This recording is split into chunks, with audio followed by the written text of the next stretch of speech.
Was very nice. Okay, guys, we'll call the meeting to order. We really appreciate everybody being here. We'll try to respect and value your time and get you back to where you need to be here very shortly. Rodney, if you'll do the invocation for us.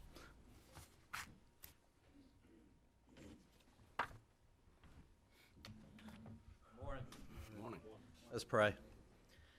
God, our Heavenly Father, we just thank you for this glorious day, Father. We thank you for the much-needed rain, Father, that you provide for us. Father, we thank you for allowing us to be in this country that's free, Father, and we just thank you for all the precious gifts you give us. Father, we pray that you will bless this meeting, Father, that you will guide this board and their decisions they make, Father, that you will just watch over us and guide us. Father, we thank you, and I pray in the name of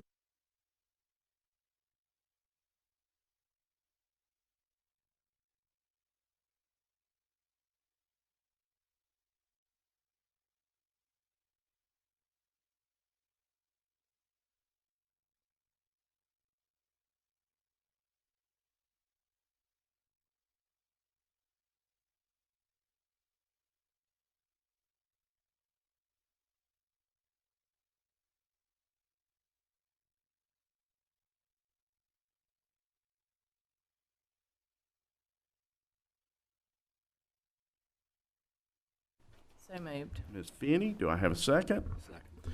Mr. Reniker, all in favor? Okay, adopted with no corrections.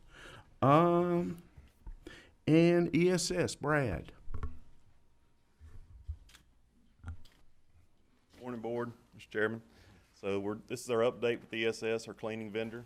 This is their update for kind of their biannual. They're going to start presenting to the board. I'm going to call Kenny Dobson up here. He's going to do the presentation. If you have any questions for Kenny or myself, feel free to ask. He's sitting right here. It's not up. Good morning. Good morning. I'm Kenny Dobson. I'm the operations day-to-day here for Davie County.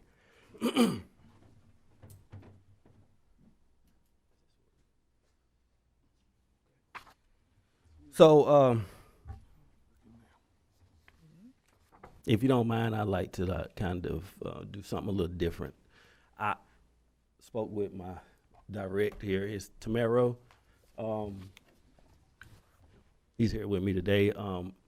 I've went over this slide, and I just don't want to be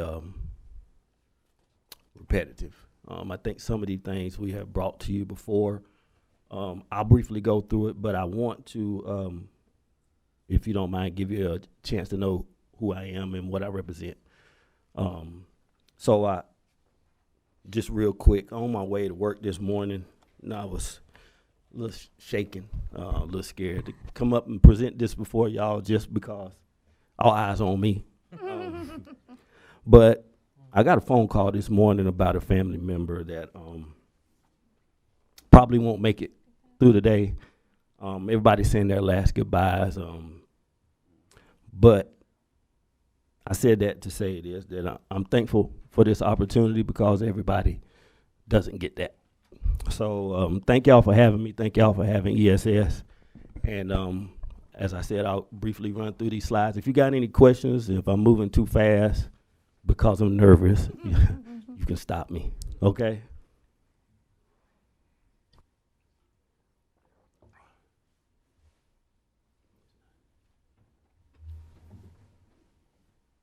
Here we go.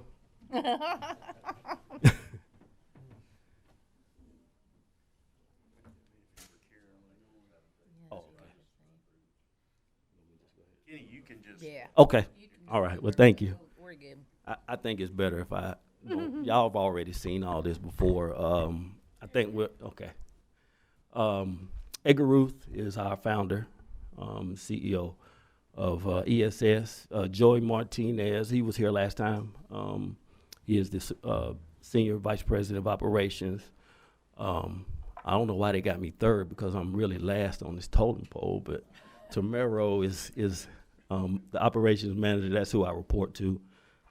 Maybe something's going on behind the scenes. It might be. It might be. I don't want to leave Davie County. I'm just saying that.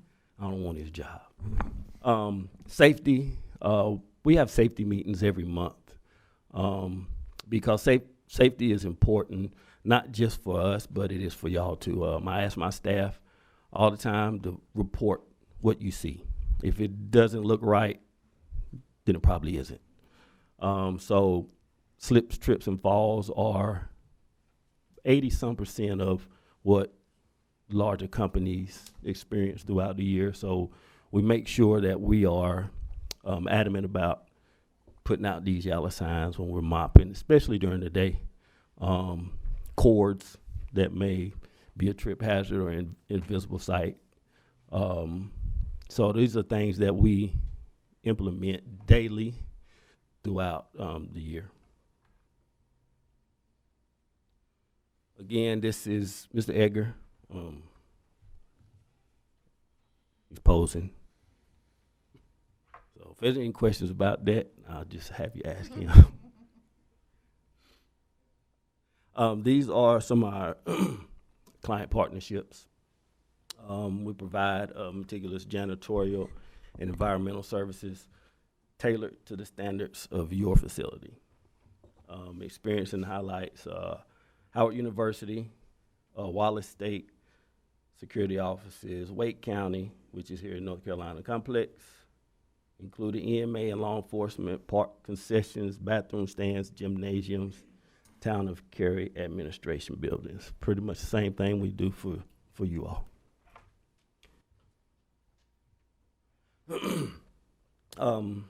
This is the Davie County team. As you see, again, I'm at the top. I do not know why, but I am the salary manager here for you all. I'm on the grounds daily, day-to-day, cover events, any issues, any concerns. I try to make it a point to follow up, not just via our email system, our work order system, but I like to be the face. So I show up with many like faces in the attendance. So I don't want it to come across email. I want you to know who Kenny is.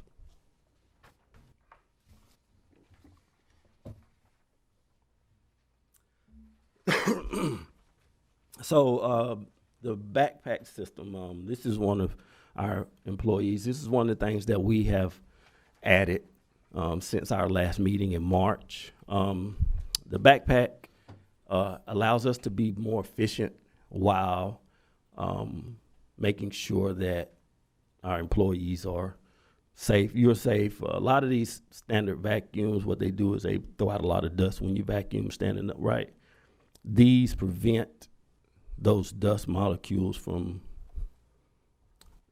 being in the air, lingering in the air, getting on your laptops and stuff later on in the day and throughout the night. So this is one of the things that we implemented directly after our meeting here with you all in March. So ongoing force is planning to minimize attendance issues, the continuous recruiting, even when fully staffed, overstaffing to account for absenteeisms and turnover, attendance, incentive pay bonuses based on employee attendance and targets, job duties, cross-training employees from other locations, overtime pay, day off incentives. These are some of the things that the employees have through environmental service systems. I would say that the biggest thing for staff is the incentive pay. Referring people is probably the one biggest thing we have. It's up to $1,000 for anybody that you refer. 90 days, 6 months, and the year is pretty much the payoff for that. So we have a lot of people that want to bring people in, which will help them, with getting a little bonus for it, which in turn helps me because, you want to bring somebody in where you can secure your money. So if they're not here for 90 days, you don't get the bonus. So most people want to bring staff in that is reliable. last meeting we had, I think we were somewhere around 75% residents for Moxville. We were up 5% from that time. We are at 80%. I will add that one of these employees is a weekend staff member that's not in Moxville. I just hired one yesterday, so I guess you could say we're up 6%, 81% from Moxville. So we are adamant about making sure we adhere to your requests. We're trying to get good, reliable people for this account that's from Moxville. And this is just incentives and sponsorships that we have done over the course of this year. I know when we last spoke, we were speaking about a sponsorship. We did a concert in the Park Series sponsorship as a guest artist of $500.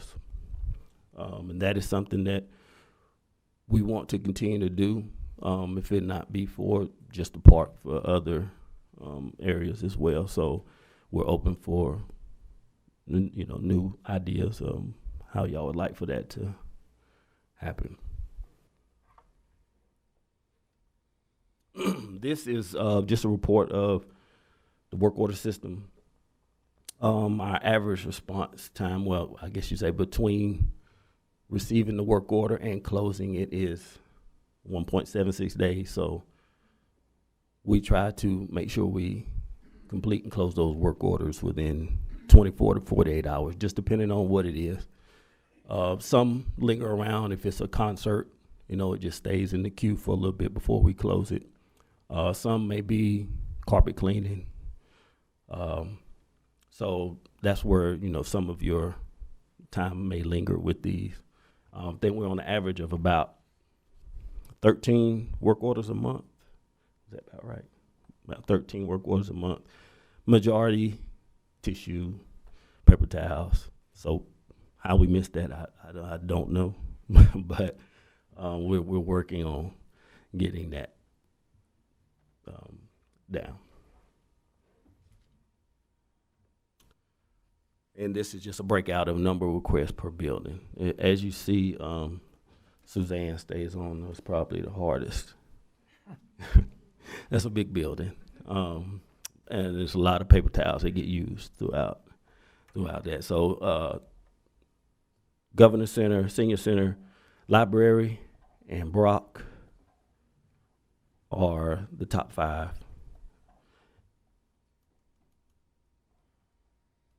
Do we have any questions about it? One question about the response time. I mean, what about like something that's maybe, I don't know if you call it an emergency, but something that you get reported like Flood, carpet. We just had either that or like a bathroom's just we respond to that immediately. Yeah. We just had I guess you could say a brain fart from one of my employees. He left the water running at the library, and they walked into, I guess you could say, a pool of water everywhere. And so once we got the work order, it wasn't nothing that needed to be explained. We would just responded to it. Any other questions?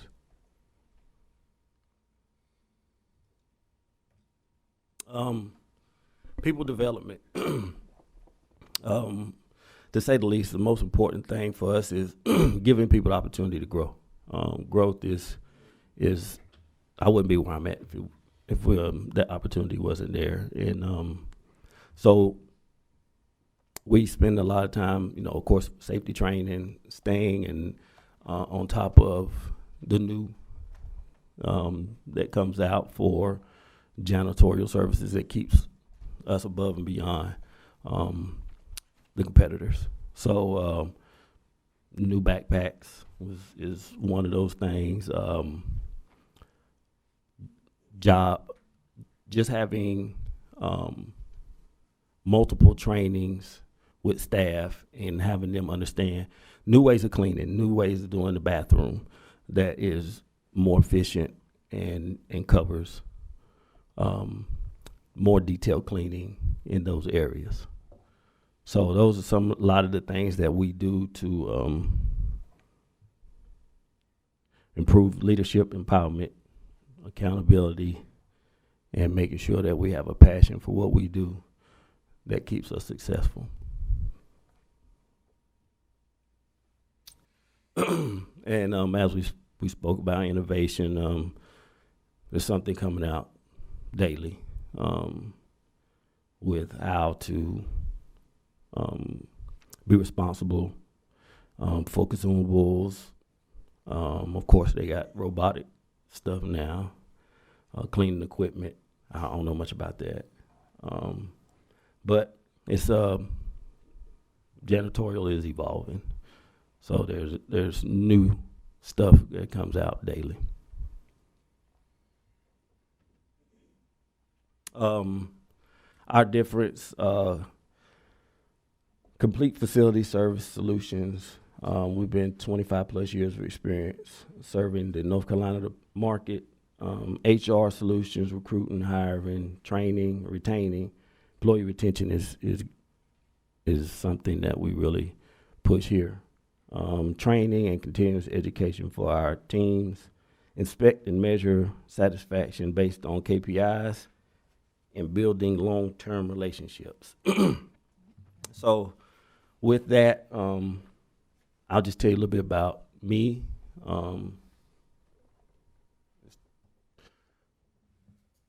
I love sports. I'm a little hesitant to say this, but I'm a Dallas Cowboys fan and a UNC Tar Heels fan. So some people may not like it. That's just especially Brian here. I catch so much flack from that. But yes, I am big in sports. Those are my two. It seems I'm a New York Yankees fan as well. So I don't know. Huh? Yeah, we just made the playoffs. So when I started in janitorial, I started from the bottom as Tamero here. We've worked our way to where we are. And given the opportunity, we've learned a few things in where we are, and that's showing employees what we expect from them. I have great workshops with my staff. I have one in particular that had to leave us a couple of months ago because his mom was going through some significant issues. He lost her about a month and a half ago. And myself and Tamero, we sit down, even though he wasn't part of our staff at the time, and we wanted to see what we could do for him. They were having issues with money for burial, so we donated some money to help them with that burial. In turn, the employee has come back to work with us. He is a Moxville employee, and he told me in the re-interview that if it wasn't for what we were willing to do for him, he just don't know where he would be today. He had taken on the caregiver portion for his mom, and he quickly seen that once she wasn't a profit or a benefit for that company anymore, that they didn't do as much for him as they had promised. I reached out to him, not to be over, but I reached out to him weekly, bi-weekly, just to see how she and he was handling the situation. And he later said, that it took him through some tough times. So I said that to say that we don't just hire people just to come in and do the job. It takes a perfect fit to have a great team such as what we have here. And that comes with a lot of time and a lot of, I guess you could say, heartache as well. We're just human, just like everybody else. And as you see, we work with a system, we make mistakes, but we are adamant about making those mistakes right. So we have a great team here. I'm so blessed and thankful to be here. So if there's any questions, any concerns that you have for me, I'll be glad to answer. Any questions? All have a right, thank you comment. so much. Thank Oh, you for okay. sharing that. Yes, And, ma'am. you know, I think that is what makes any corporation, business, or government entity better, is the way you treat your employees and the relationship that you have with them, and to let them know that you want them to have pride in their job, no matter what their job is. Because what y'all do is really important. It is. Some people may not think so. It's really important to me, because the cleanliness of our buildings is very important. So, thank you. You're welcome. Anything else? All right, thanks, Ken. All right, thank y'all for Have a having great me. one. Thank you. I hope you Cowboys don't win this weekend, because I'm a Green Bay Packer fan. All right, but thank you, thank you, But if thank Green Jerry. Bay Thank got- Jerry.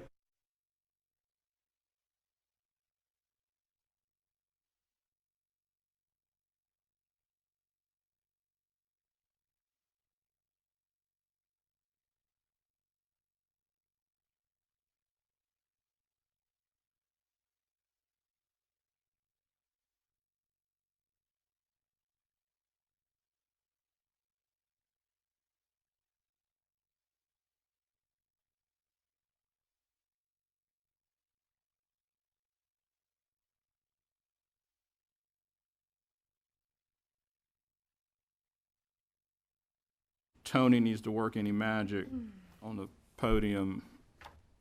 Paul, do you mind if Tony slides in while you do your presentation? Sure, absolutely. I'll just. That fine? All right. Good morning, commissioners. Wanted to go back to an initial minor change to our alcohol policy. What you have before you in your sheet is what the existing policy language was.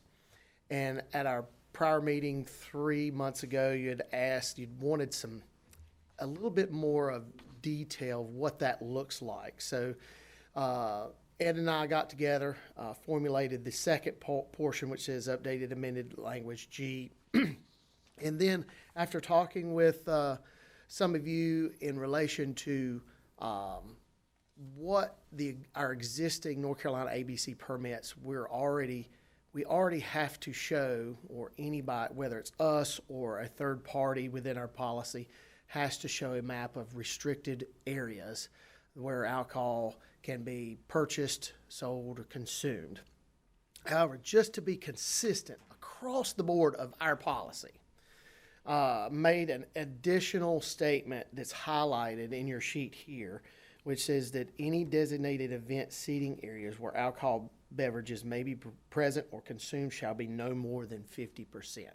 Again, we do this already, even with our concert series. We restrict it to a certain area, as our seating includes the meadow. We have people sitting in the meadow. We have people that love to sit in the wings. We have people that love to sit on the right side, and we have people that sit in the middle.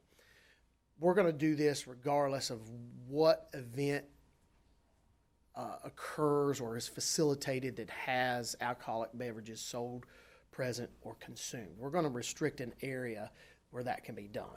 But what we're doing to this policy is actually setting that in the terms of a quantifiable number to make it consistent across the board, so that you can see that as a board, that there is a certain aspect of control there. I'd be glad to entertain any questions you may have. Quick one. 50% of what? That's the total designated seating area of any event. Then the person selling the alcohol, how do they quantify the 50%? We take, because again, the total area of what they are renting, We take that and say, you can have no more than a certain percentage of that area that's designated for alcohol consumption, consumption. We have to see that map before it even goes to ABC. So we'll have control over that.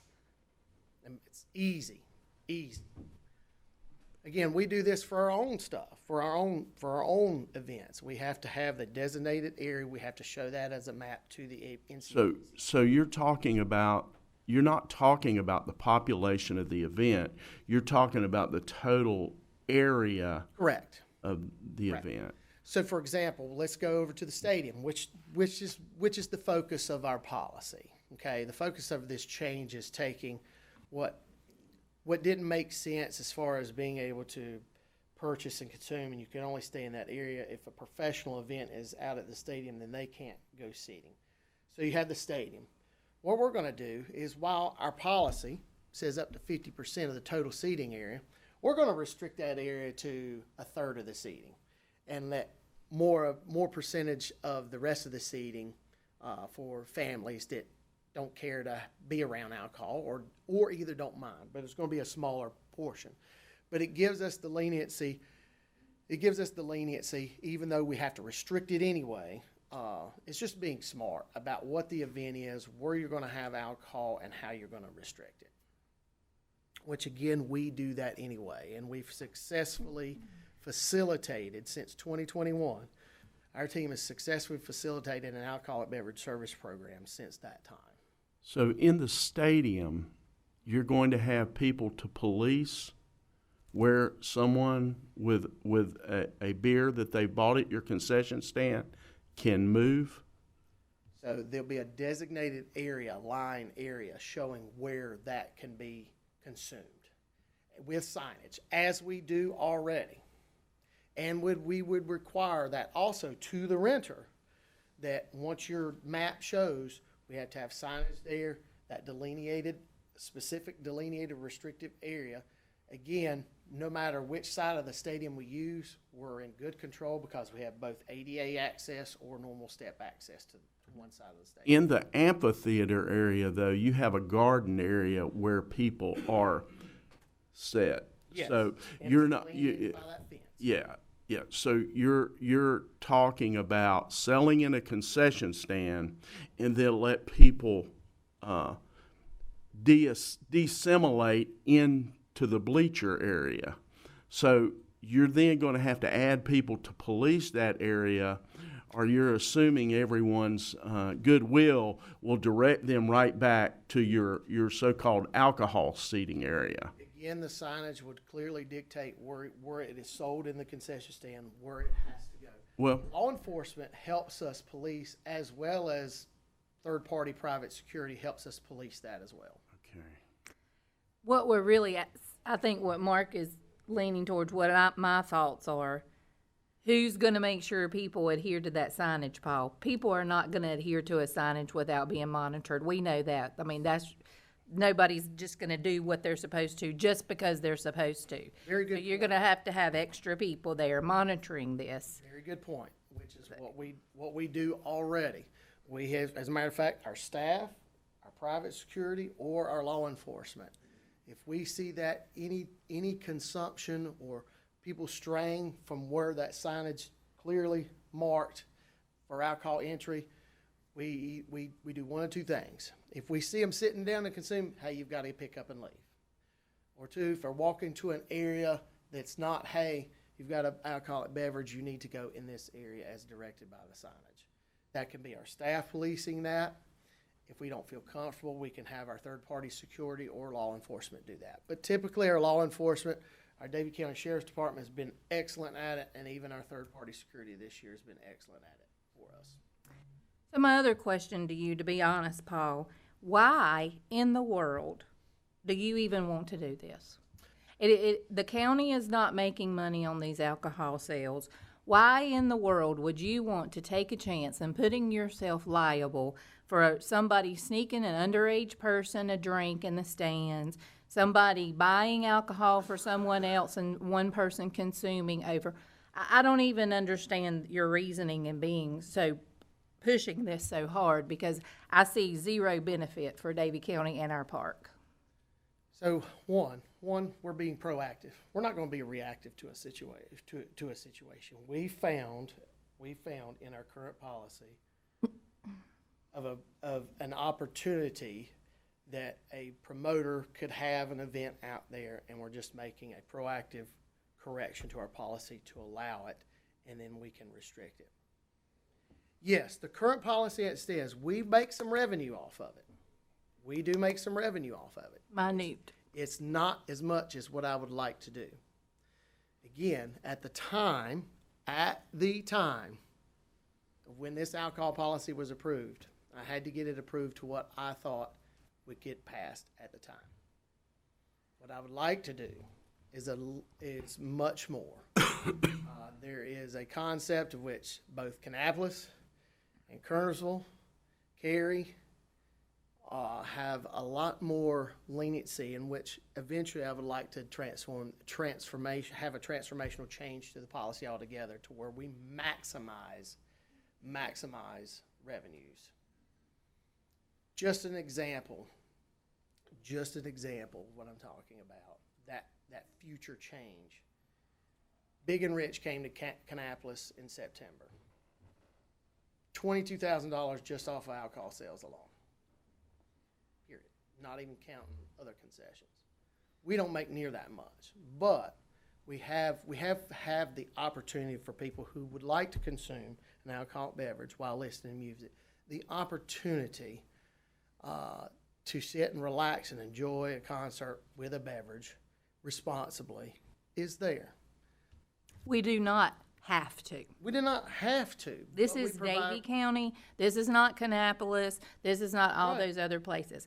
Personally, I wish we eliminated alcohol from the community park altogether. I do not think it's necessary to have alcohol served at an event for people to enjoy themselves for a couple hours at a Davie County community park, especially one that is advertising towards students.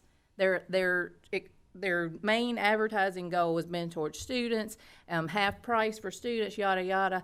And we're worrying about selling alcohol at an event that's trying to draw in young people. That is not Davie County. Okay. So Can you include me on the specific of what event you're talking about? the rodeo, that's what started this whole thing, the rodeo. So the rodeo is no longer in the stadium. Now it's going to be in the meadow, where apparently they're not under the same restrictions anyway, so they're going to have leniency. That event is probably going to begin before Davie County Little League is finished. So now we're going to have alcohol sales going on while our Little League football players are next door on the field. We do not have to have an alcohol policy, Paul. And I am not interested in making a profit at the park on alcohol sales and putting people in danger driving home, causing more fights and issues and things like that for our law enforcement to have to deal with on the premises. That is not the purpose of the community park to the citizens of Davie County. I applaud your prerogative there. And again, I will say this to the board.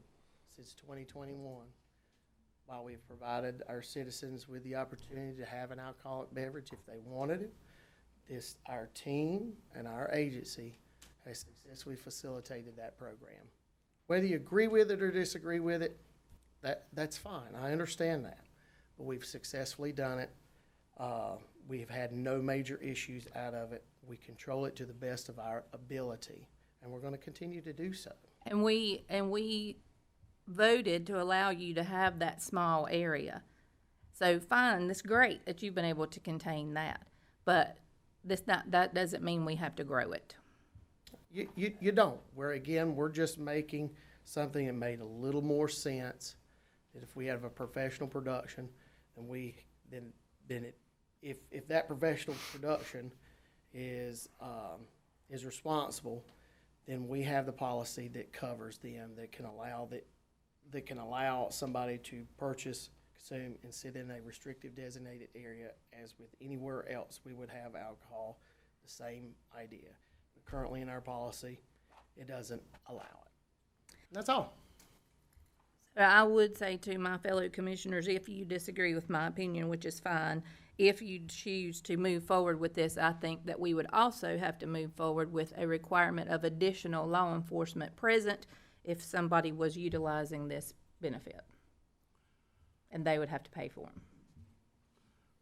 Paul, since 21 and the alcohol policy's been in place, how much have you had any issues with people being overserved and not appropriately dealt with in a concise manner? Absolutely not. Because it's contained, but this is gonna destroy that containment. Every event has restrictive opportunity, or have restricted barriers for the policy.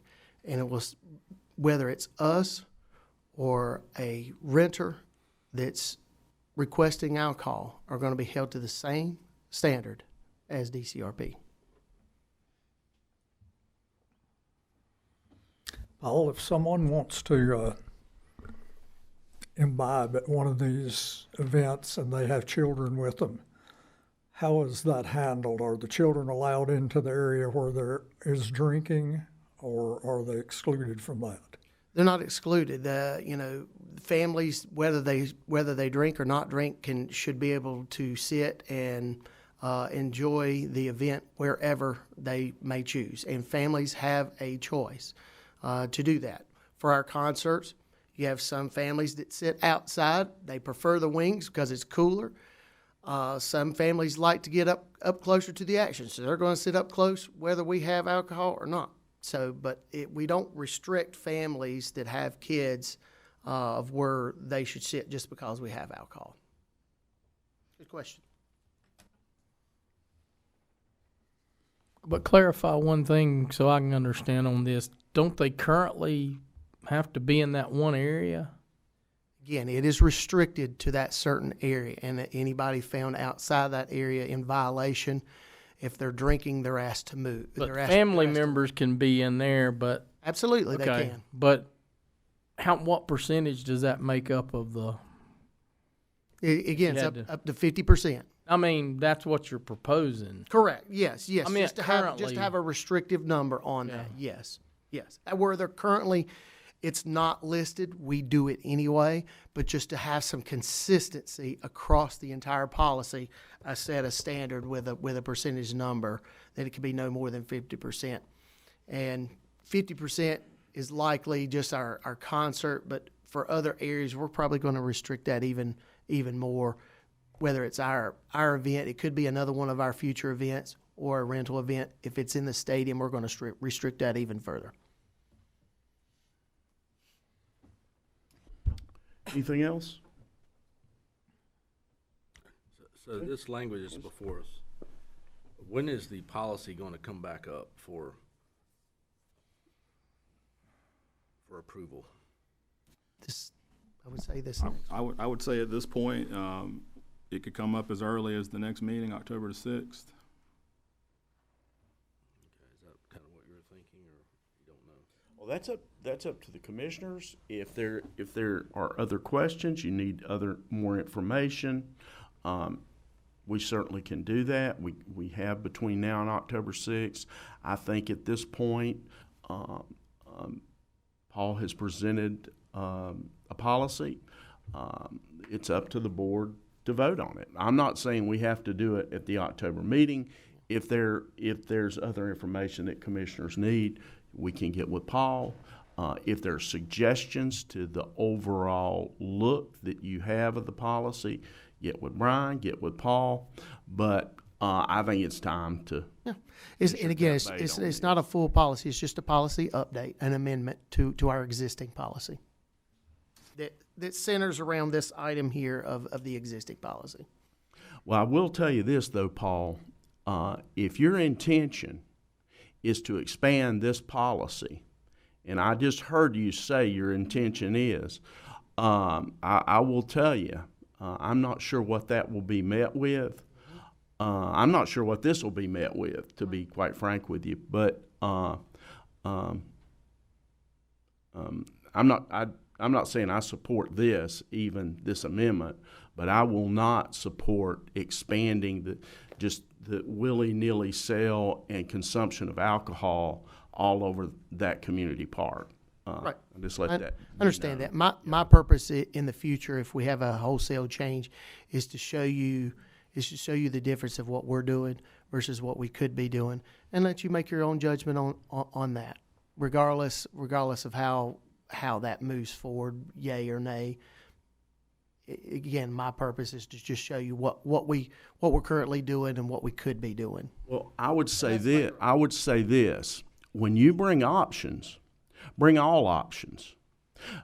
Big and Rich probably drew 3 to 4 times the crowd that we have at our concerts.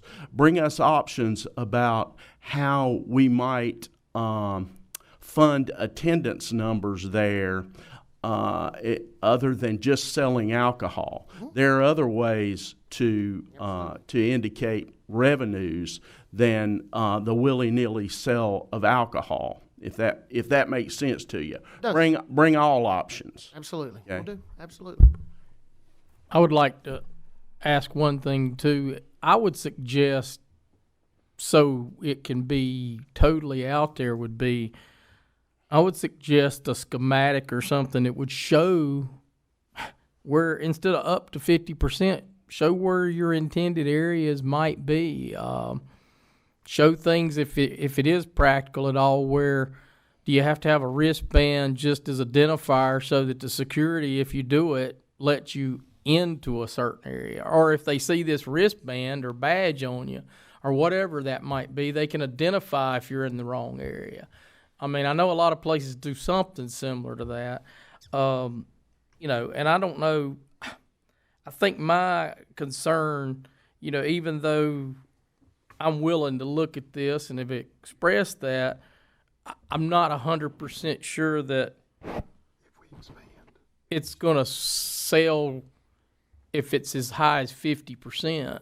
I don't know why it couldn't be stated that it was going to be like 30%. And then you really restrict it down. If, I see it being difficult to get it passed if it's as high as 50%. So, anyway. Hold on. The wristbands identifiers are in the current policy. I can show you, I can put together map examples of certain events that may have where we could show restrictive areas. That's not a problem. Wouldn't become a part of the policy because we can't guarantee you that certain events would have those specific allowances, but I can show examples. But I think you can get specific enough that even if you have to go as far as saying if you had an event at the stadium, it'd be predicated on where the stage might be. I mean, Okay, yep. More information's better. Okay, I'll do that and send it to you. Ed, you had. Well, if you expand to where the county's actually selling alcohol at any of these events, you've got some potential liabilities there in the event that someone leaves the grounds and has an automobile accident or whatever else out there. And that's not before you right now, but based upon what was said, that you're wanting to look at possibly expansion of the sale of alcohol. I know that a lot of places do sell alcohol themselves, government entities and everything, and they make a lot more money off of it that way. But we've tried to, in discussions with Paul, at least I've tried to make certain that we were as insulated as could be, and by having different organizations selling alcohol, the county not actually be actively involved in that. So if you do get to that stage where you're looking at expanding the overall policy, then you've also got to look at your liability issues too and make a determination does one substantially override the other or not. Thank you, Ed. Thank you. Benita, did you have something else? Have you discussed this with the entities that are now selling the alcohol? Have you had a conversation with them about their feelings about this? Yes, as our chamber president sits on my advisory board, we've had this discussion as to what that could look like, and understandably so, they see the need for this small minor adjustment and how they might be restricted, and it doesn't bother them. They say, hey, we understand if you have to restrict it down to a certain percentage, but we don't want to be hamstringed. I'm like, well, we currently do that, or we currently restrict already, just because we have to per North Carolina ABC Commission. I'm not sure I got that same answer. Have you discussed with law enforcement about what they believe the additional manpower would be needed for them if you expanded this into the stadium? No, because again, there's no impact. There's going to be no impact in what we currently do now. Well, I disagree, because I think you're gonna have to have someone in the stands. If you're gonna allow it in the stands, then you're gonna have to have someone in the stands. We provide people in our current events in those designated areas that work fine. It's going to be no different if we have something in the stands. We're going to designate law enforcement or third-party security in those areas to make sure to monitor those areas, as we currently do. Anything else? One question on that. Just if you got a promoter that comes in, do they not become responsible for providing some of that enforcement? Or is that just according to how the policy or the contract is? Absolutely, they do. They're responsible for providing and paying for security, law enforcement, or any third-party security, as well as any other item that we deem necessary as responsibilities to the renter. We do that when we have bigger events like that. We come out of the traditional rental agreement and we go into a lease agreement, which we have a template of, and we can maneuver that to where it best protects our entity, our organization, and our agency. All this figure you gave us a while ago of $22,000 that somebody made off of having alcohol sales at their events, was that the initial amount that they made, or was that what they made after they paid security and everybody else that they needed? Those are just numbers represented by certain by sales per the event. It may not account for any direct or indirect expenses that may have, but it certainly goes toward their cost recovery. And again, what I'm talking about there is if we look to expand in the future, not this current policy, not this current amendment, but if we were to look at that, again, we're going to do exactly what Chairman Jones said, is that we're going to have to provide you all options to that, as well as all figures, whether direct or indirect cost, so that you can have a full bird's eye view of what that could look like. Again, and that's for future, not right now. Great question. Okay. Anything else? All right. Hey, thanks, Paul. Thank you, Mark. Brian, where are we now? We're back on our regular schedule, Okay. if that's okay with you. All right, it is okay with me. Farmland preservation.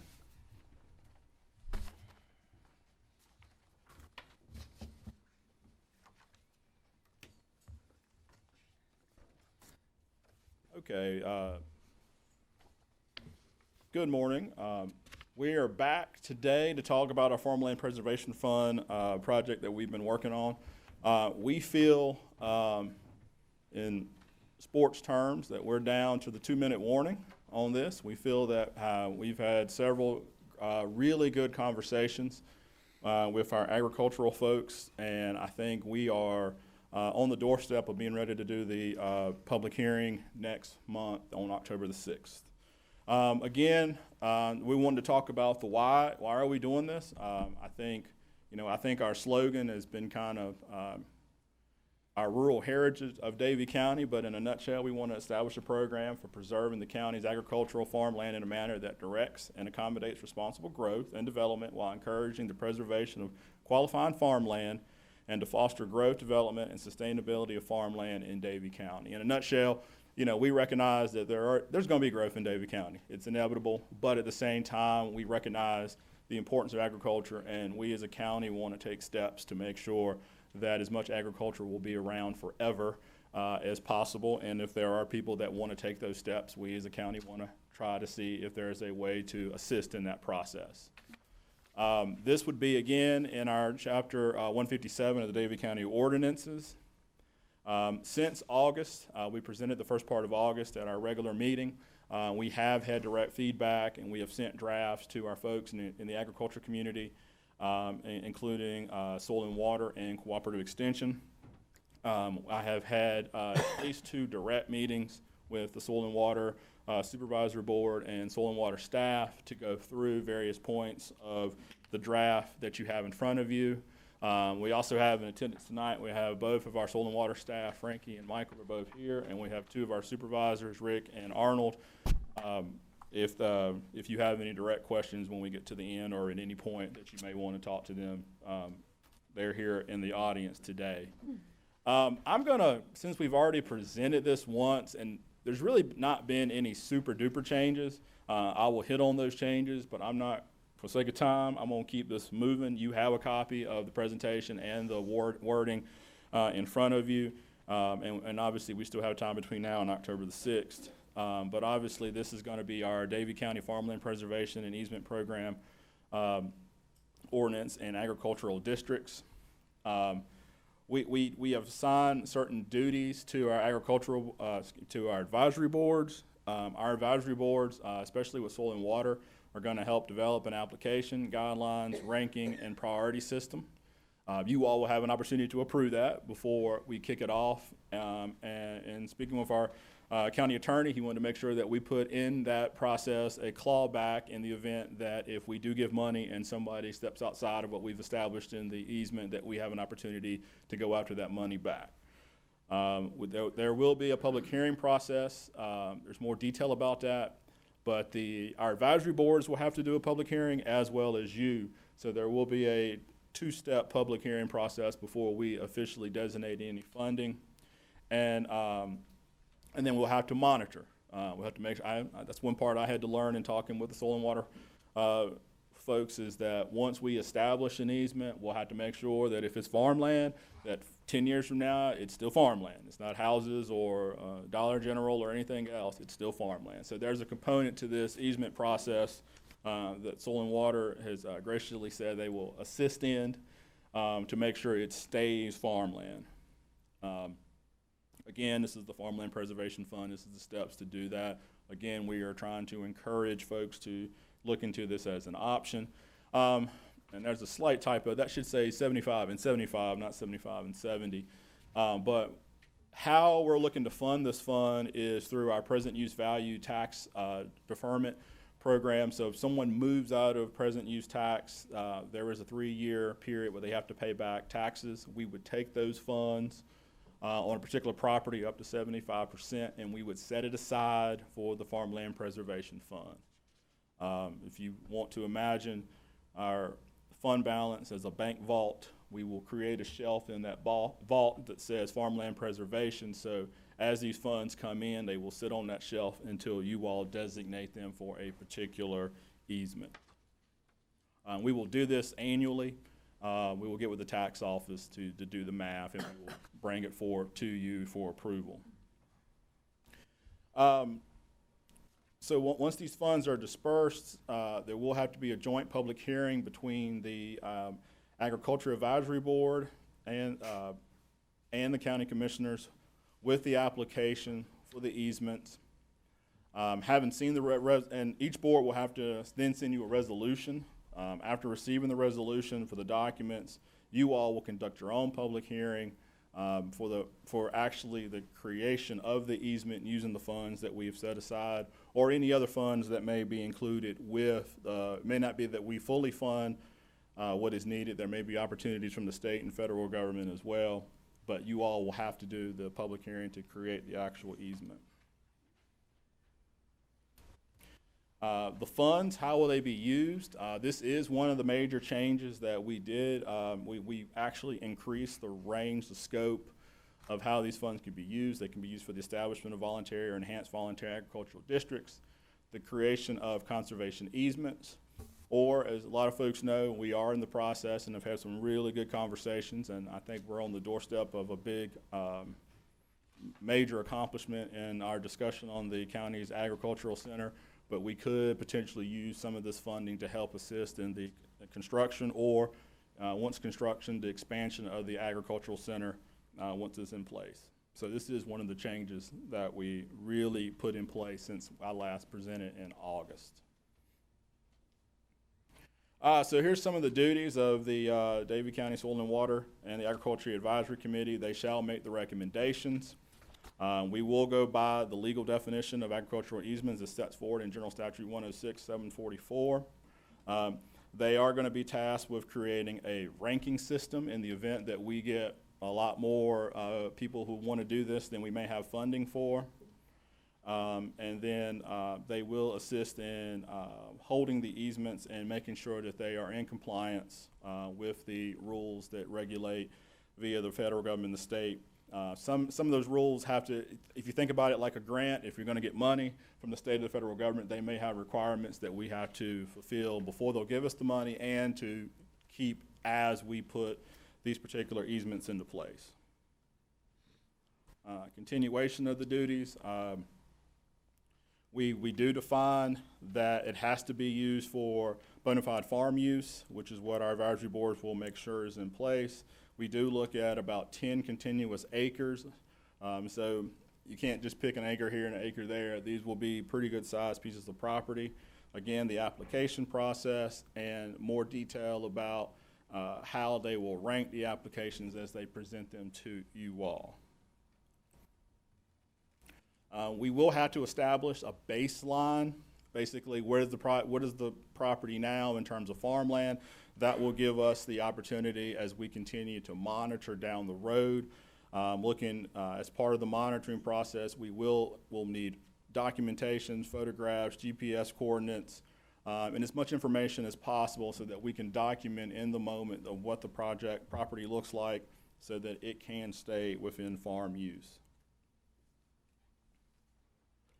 This again just talks about Soil and Water, has said that they would assist in that process and they would provide you all with an annual report. I don't think it has to be a full-blown presentation, but it will have to be an annual document demonstrating that anything that we put in agricultural easement is still within the scope of the easement. And miscellaneous, we would adopt any federal state guidelines to help enhance our ability to go out and seek additional funding. And then finally, we would record the deeds in Soil and Water because we think that would be the best way to help with the monitoring with the county oversight of that. So that being said, between now and October 6th, if this is still something we want to pursue, we would go through with the public hearing. We've already advertised for it for the 6th, so we're meeting that requirement. And then if you guys have any particular questions for myself or if you would allow, the Soil and Water folks are here if you have any questions for them. Brian, I have one question I'd like to have clarified, if you don't mind. I know our county policy, or maybe even state and federal, is that you have 20 contiguous acres for tree farm, 10 acres for agriculture like cows and things like that, or 5 acres for a Christmas tree farm. Will these guidelines follow that same thing as opposed to just 10 acres total, no matter what? Part of the conservation easement program, the farm has to be in the present use program. Well, in order to be in the present use program, you have to meet, those are some of the criteria you have to meet, the size of the farm, what it is, that kind of thing. So yes, we'll have to meet that. Okay.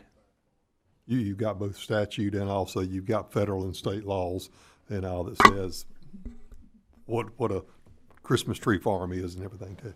Yeah. Question, the easements, I assume, will be recorded in the Register of Deeds office, so very easily found, very easily documented. Would a similar thing be just like, you know, how something's zoned now? If it's goes into an easement, would it not be where if somebody came up and tried to pull one 15 years from now, it'd be like having to kind of go through a rezoning, at least in the context of it's identified as farmland preservation. So it's not like somebody's going to be able to just go out there and do something with it without there being some safeguards regardless of what, you know, we're saying in there. It looks like we'd have some safeguards already built into the way things are handled. Does that make sense? what I'm Yes, asking?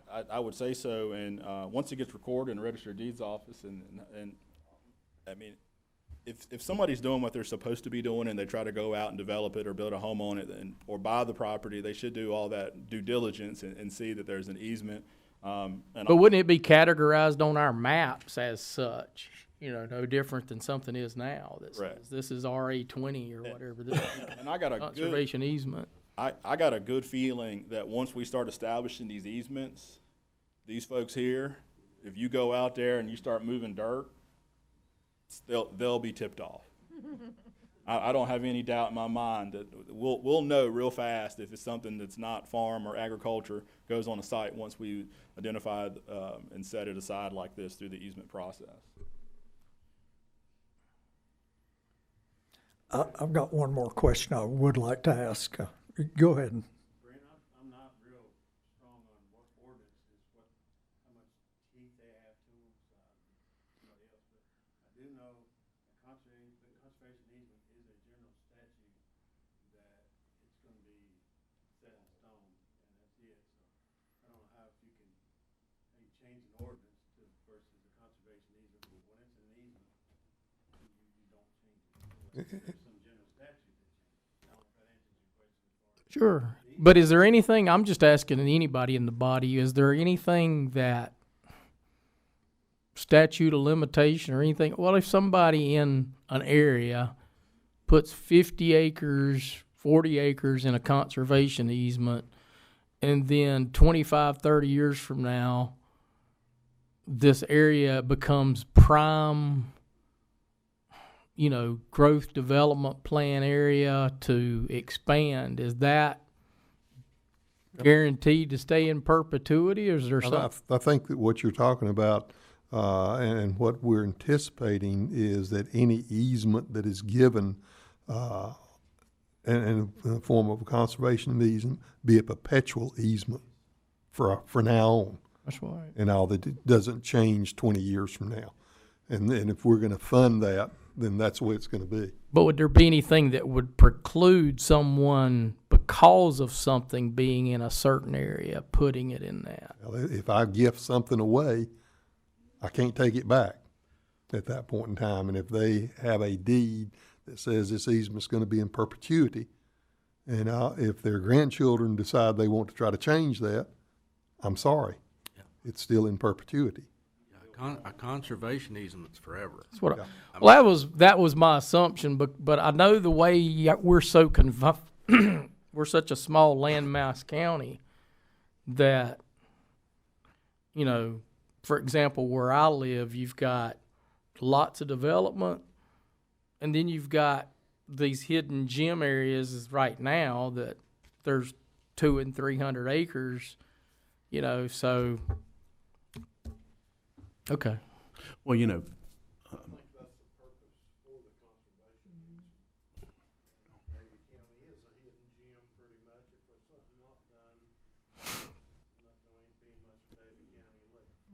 the checks and balances, whoever's applying needs to be considerate of that. Then, you've got your boards that are looking at this thing, and exactly, that's what we're trying to do.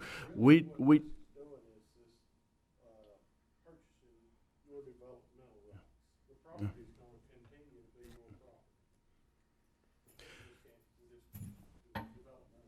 We just want to take every reasonable step we can to keep Davie County out of asphalt and pavement. And we're a small landmass county, and we just have to, I think there are much larger counties than Davie that have implemented these kind of, these types of policies. So it's, I think it's good for everybody, but it is permanent. And I gather from some of the events I've been to that whether it be trusts or whether it be that this is being thrown out as an option for somebody, especially somebody that has well-off heirs and says, this is what I really believe in, and they've made their own wealth. They can take care of themselves. I'm going to put this in something like that. Any other questions, Terry? Yes, Control from the grave. I did have one, if you don't mind. since you're giving up your development rights to that property, I guess that means that the government or some other entity has those rights tied up.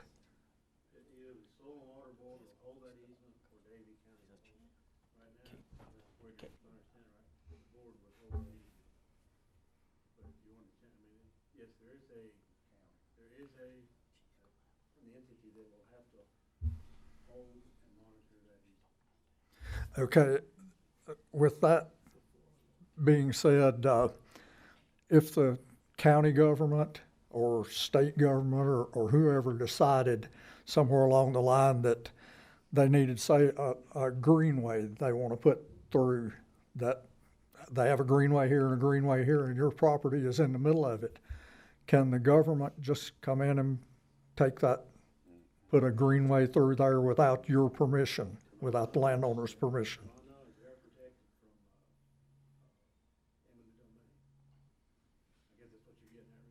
Yeah. My knowledge, right now, they are protected from eminent domain with easement, but right now, they are protected. Yeah. For every good thing there is, which I feel this is a great thing for Davie County and for the farms and landowners in the county, there's always some questions that need to be clarified.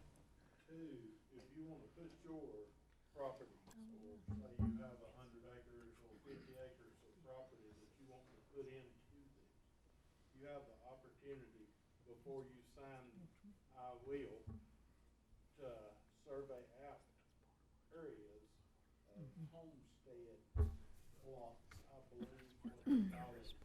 If you have 2 grandkids that may wanna have a place to build a house on this 100-acre farm, you can survey that out, then that wouldn't be part of the easement. It would be left, like I say, you still hold it, you still have the deed to the property, so you can pass it on to your kids or anyone, but you have to make those surveys, pick out those spots before you sign the dotted line. Once the easement is signed, no changes can be. Oh, yes. Don't we know that all too well? Thank you. Terry? I got 3 questions. This first one's for Mr. Gaddy. How much money average do we get come back in from that comes out of deferment each year? Any idea what the revenue is? Honestly, I don't know, sir. I would have to look that up just to make sure I got you the right information. But I can email that information. Well, We had estimated, Brian had. we took a look, when we first started this, probably early summer, we did the last 3 years, and it was roughly around 400,000 that had total, yeah, that would have fallen back from the present use value that had changed. A little more now because we increased the percentage. Well, that was the full dollar amount. Oh, okay. Yes, but to your question, if what we researched had been in place, we would have taken 75% of that 400 and set it in this fund. Next question's on this clawback. How are you going to perfect that? Because if the property changes hands and the successor user violates the It would easement. it would have to be in the easement itself, easement document and an agreement with the individual landowner that is gonna put the easement there, and that there be a clawback, and then you'd have to have protections on that by way of So it'd be part some type of security. it'd be attached to Yeah. them. Okay. Yeah. All right. Okay. All right. And my last question is, over the years, we've had people try to stretch what I think is the definition of farming. Will you guys be the adjudicator of that as far as what is truly farming? And it's pretty clear, I think, in the general statute what a bona fide farm is. I mean, they break it down to acres and everything, and so. Well, I guess we've had recycling issues that was square peg in the round hole that was identified as farming. That's really what I'm asking. To me, that's not farming, that's recycling. So I hear you about the statutes, but apparently they can morph into whatever you want.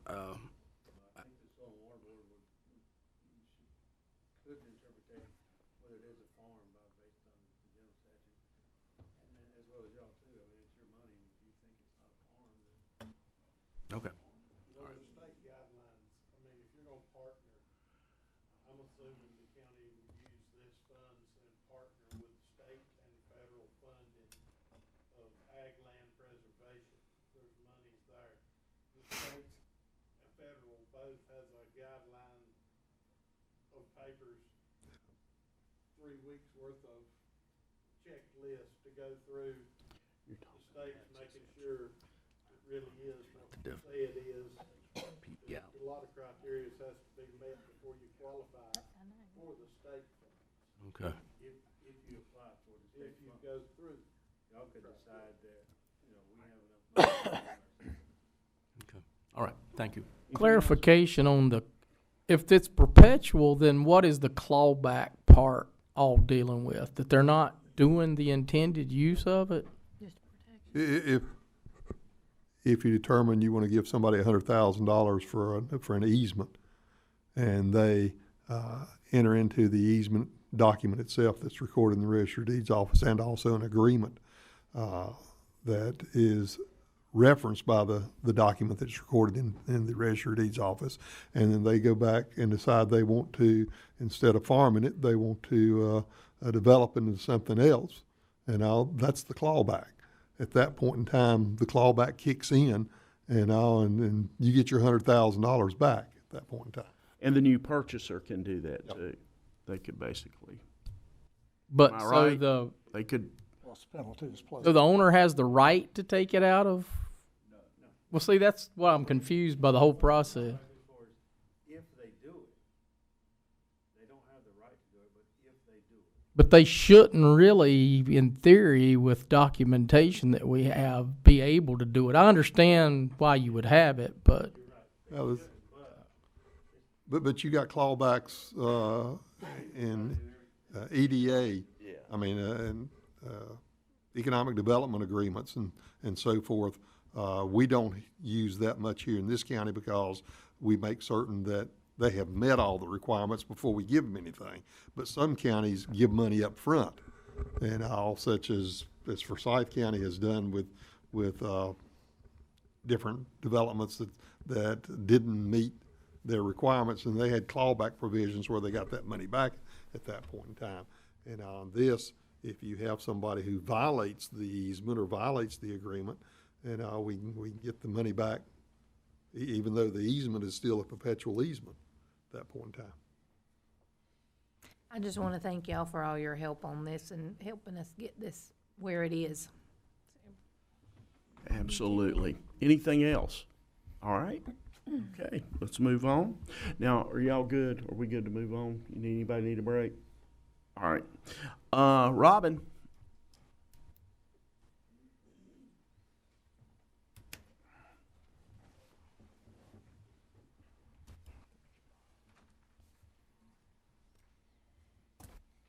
Good morning. This morning, we're going to be talking about our August financial summary.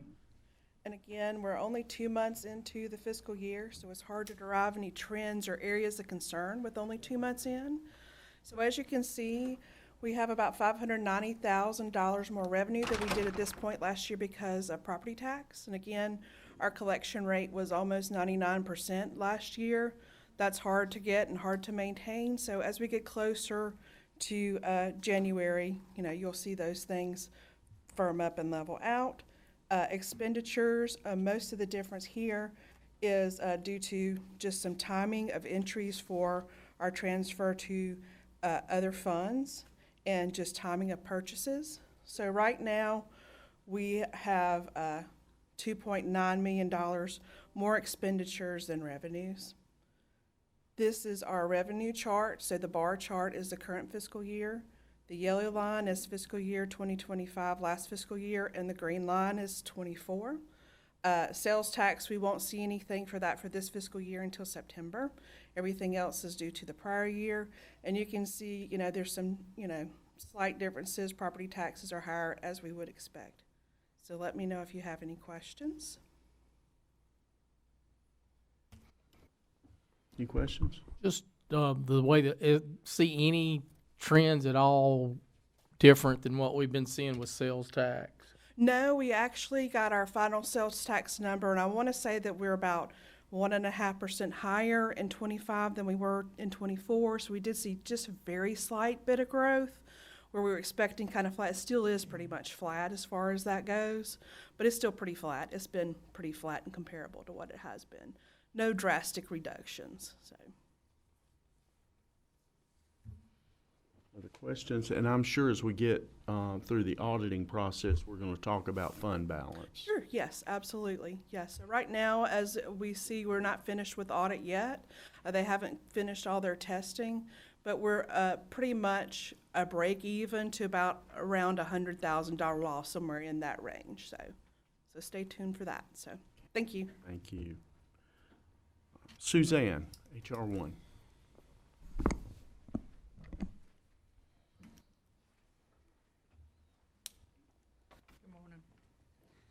So there are changes coming to Medicaid and social services benefits. We've gotten information slowly since July, a lot of different pieces of information. So our in-house expert, Felicia McSwain, who's also our program administrator for Medicaid and economic services, is going to try to explain all the changes to you. So I'm going to turn it over to Felicia. Thank you. Good morning. Okay, so before I begin the presentation, I want you to know that there's still a lot of unknowns regarding this policy, and we are currently getting weekly and monthly updates from all the program areas.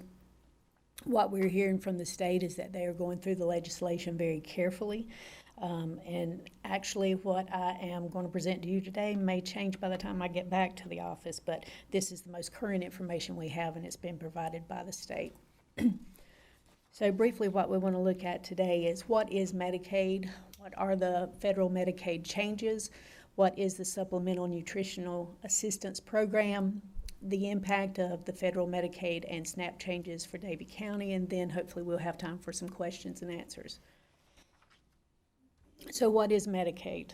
I know most of you already know this, but it is health insurance.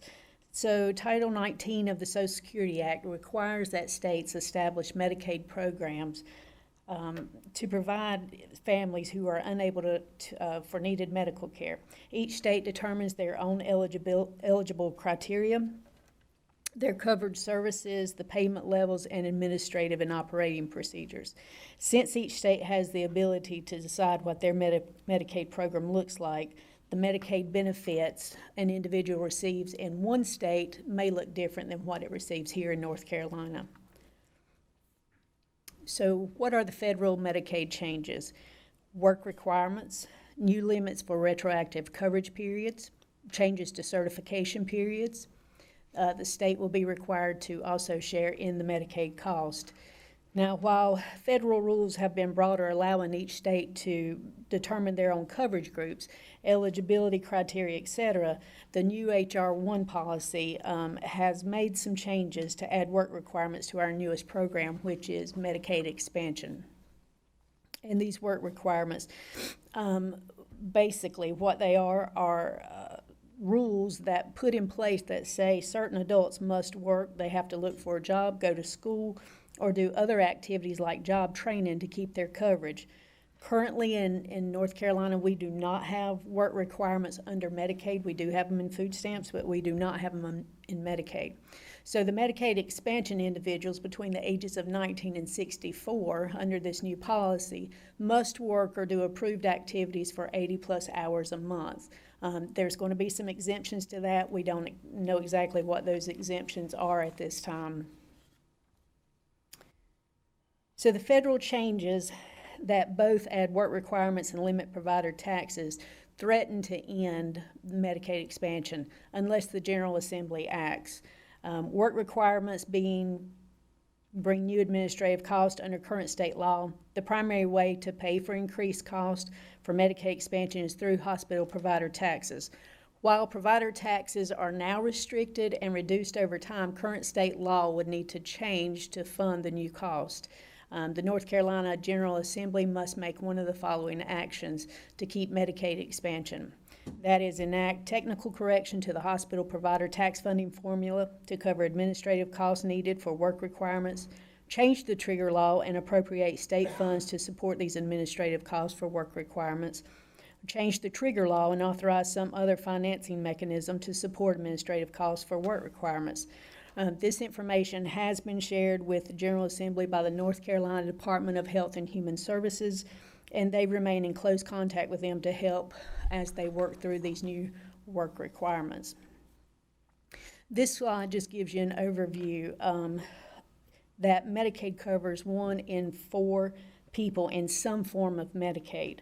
As of July 2025, Davie County has 9,563 Medicaid recipients. Now, the slide you're looking at gives you the overall North Carolina number, so you can see where it provides health care coverage for 3.1 million North Carolinians.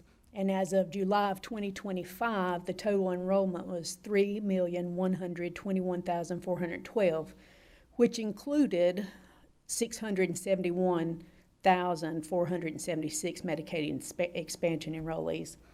But again, in Davie County, our population is 9,563 Medicaid recipients. Of that, over 9,500 Medicaid population, over 2,000 of them are Medicaid expansion recipients. So to give you an idea of the breakdown of those receiving Medicaid expansion in Davie County, 33% are between the ages of 19 and 29. Over 25% are between the ages of 30 and 39. 18% are between the ages of 40 and 49. And over 16% are between the ages of 50 and 59.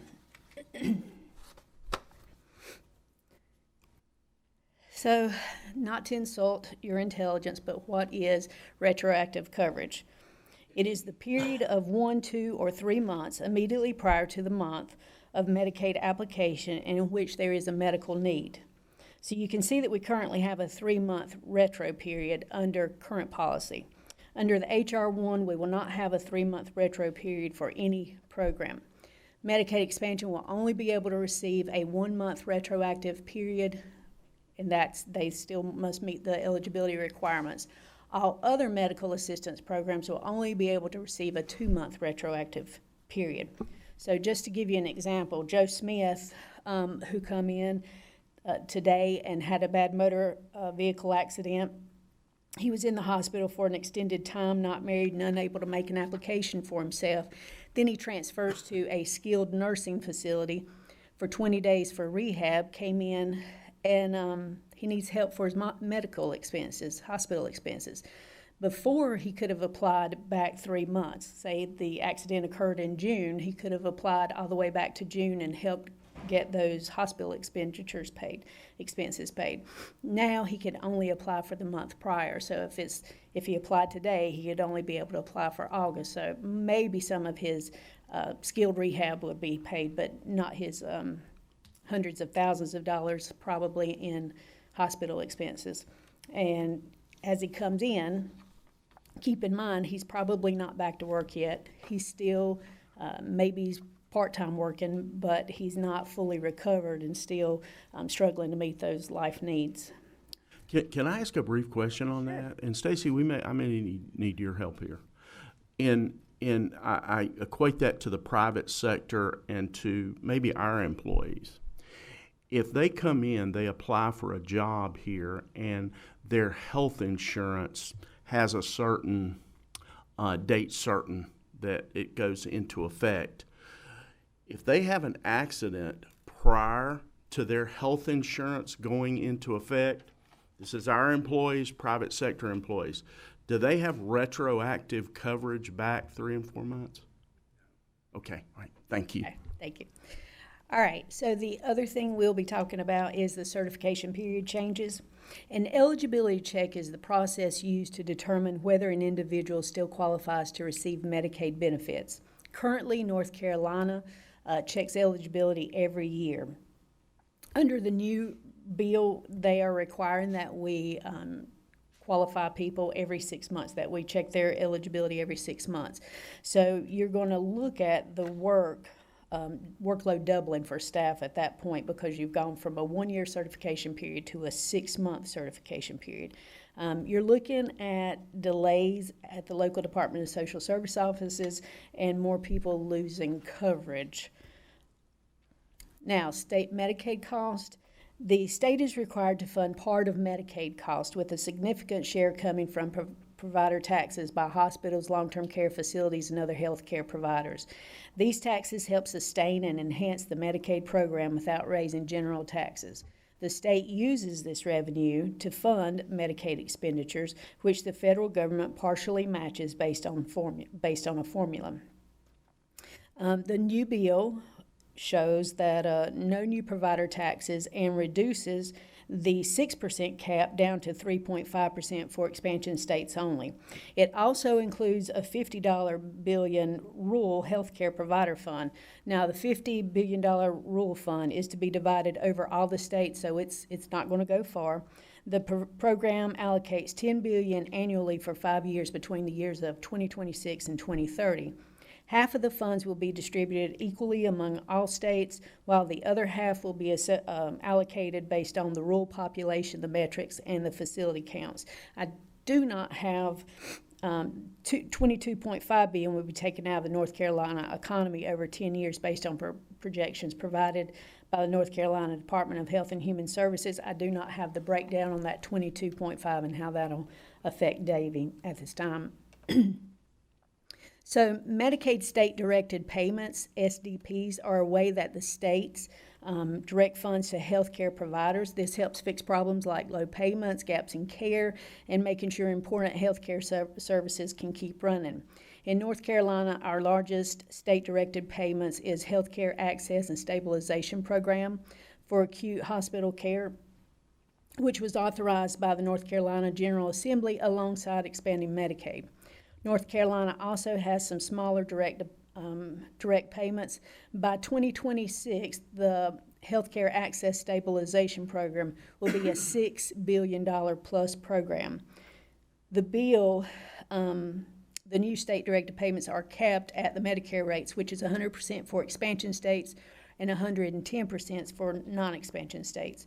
So starting in 2028, the existing state-directed payments will be cut by 10 percentage points each year until they equal 100% of the Medicare rates in expansion. This eliminates the $6 billion Healthcare Access Stabilization program altogether, which North Carolina will lose $6 billion for hospitals off of the top. So let's talk about the loss of funding based on the state Medicaid. Total loss of funding for North Carolina is $49.9 billion over 10 years. More than 70% of the Medicaid cuts will come from cuts to North Carolina's hospital expenditures. North Carolina rural hospitals alone will see a $3.7 billion Medicaid cut. Up to half of that could be offset by the rural health care provider fund, but remember, that's only temporary. That's only over a 5-year period. Hundreds of thousands of North Carolinians are expected to lose health care coverage, and in addition, without a statutory change, the new administrative cost for work requirements will likely trigger the North Carolina law that ends Medicaid expansion, resulting in coverage loss for 671,476 people. Again, for Davie County, that translates into just over 2,000 people losing Medicaid. So we're going to shift now to Supplemental Nutritional Assistance Program. Can I ask you one quick question? Can you quantify that? Do you have proof that 2,000 people are going to lose their coverage in North Carolina, in Davie County, or is that just a general idea that someone from Raleigh is sending down to you? Can you? What I can tell you is that we have over 2,000 that are on the Medicaid expansion, and what they're saying is, as a result, if they have to do away with the Medicaid expansion program, we have over 2,000 in Davie that are under the Medicaid expansion program. But do you have any proof that we're going to do away with the Medicaid expansion program? Is that a no, Suzanne? We don't have any proof of that. Most of this information came directly from the state. Yeah. Thank you. Okay, so we'll move forward to SNAP. You're fine. What is Supplemental Nutritional Assistance Program? It's formerly known as food stamps. The Food Nutrition Service Program is designed to promote the general welfare and safeguard the health and well-being of the nation's population by raising the levels of nutrition among low-income households, by assisting families and individuals to buy adequate food for proper diet. So what are the changes that are coming to SNAP? It's going to modify the age range for work requirements. It's going to make changes to exemption. The cost shift to the state and counties for the SNAP program is also going to be affected. New able-bodied adults without dependents work requirements for SNAP. So they've changed these up a little bit. So the work requirements for SNAP are rules that say certain adults must work or participate in job training or similar activities to get SNAP benefits. These are already in place for able-bodied adults without dependents ages 18 to 54. Between the years of 2019 and 2023, 80% of SNAP households in North Carolina include someone who was working. Under our new bill, the SNAP work requirements will apply to able-bodied adults without dependents ages 18 to 64 and parents of children over the age of 14. So as I stated, we've already got them in place currently for 18 to 54, which means that food stamp unit members between these ages are required to register for work unless they meet some type of exemption. Under the new policy, that is going to drop to age 14 for parents who have children between the ages of 14 and 18. They'll be required for work, and then anyone up until the age of 64 must be registered to work. So there are some changes to the exemptions. Current policy provides exemptions for homeless individuals, veterans, and for those 24 and younger who aged out of foster care. The new bill removes those exemptions from policy. As we saw in the previous slide, the bill increases the upper age exception from 55 to 65 to meet the exemption. Secondly, it limits the exemption based on the responsibility to care for a dependent child for those with a child under the age of 14 years of age. Current policy allows for an exemption from ABOD work requirements if there's a child in the home under the age of 18.